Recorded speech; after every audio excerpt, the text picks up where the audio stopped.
ಒಬ್ಬ middle class ಕುಟುಂಬದ ವ್ಯಕ್ತಿಗೆ ಅವನ ಜೀವನದಲ್ಲಿ ಒಂದು ಮನೆ ಕಟ್ಟಬೇಕು ಅನ್ನತಕ್ಕಂಥದ್ದು ಒಂದು ದೊಡ್ಡ ಕನಸಿರುತ್ತೆ.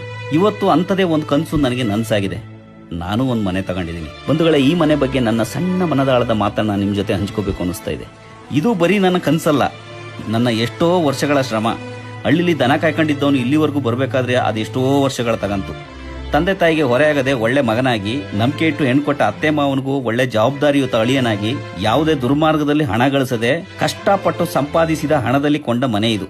ಇಂದಿನಿಂದ ನನ್ನದು ಅಂತ ಒಂದು ವಿಳಾಸ ಈ ಮನೆ ಚಿಕ್ಕದಿರ್ಬೋದು, ಆದ್ರೆ ಶ್ರಮದಿಂದ ದೊರೆತ ಈ ಮನೆ ಸ್ವರ್ಗಕ್ಕೆ ಕಿಚ್ಚು ಹಚ್ಚುವಷ್ಟು ಸಂತೋಷನ ನಮಗೆ ಕೊಟ್ಟಿದೆ. ಹಣ ಆಸ್ತಿಗೆ ಬೆಲೆ ಕೊಟ್ಟು ಸಂಬಂಧ ಸೃಷ್ಟಿಯಾಗೋ ಈ ಕಾಲದಲ್ಲಿ ನಾನು ಬಡವ ಅನ್ನೋದನ್ನು ಲೆಕ್ಕಿಸ್ತಾನೆ ನನ್ನ ಜೊತೆ ಸಪ್ತಪದಿ ತುಳಿದು ನನ್ನ ಜೀವನದ ಪ್ರಯಾಣದಲ್ಲಿ ನನ್ನ ಸಹಪಾಠಿಯಾಗಿ, ನನ್ನ ಅರ್ಧಾಂಗಿಯಾಗಿ, ನನ್ನ ಸ್ನೇಹಿತೆಯಾಗಿ, ಜೀವನದ ಸಂಗಾತಿಯಾಗಿರೋ ನನ್ನ ಮಡದಿಗೆ ಈ ಮನೆನ ನಾನು ಉಡುಗೊರೆ ಕೊಡ್ತಾ ಇದ್ದೀನಿ.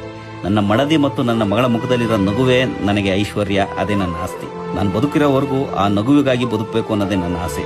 ಇದಿಷ್ಟು ನನ್ನ ಕನಸಿನ ಮನೆಯ ಮನದಾಳದ ಮಾತುಗಳು.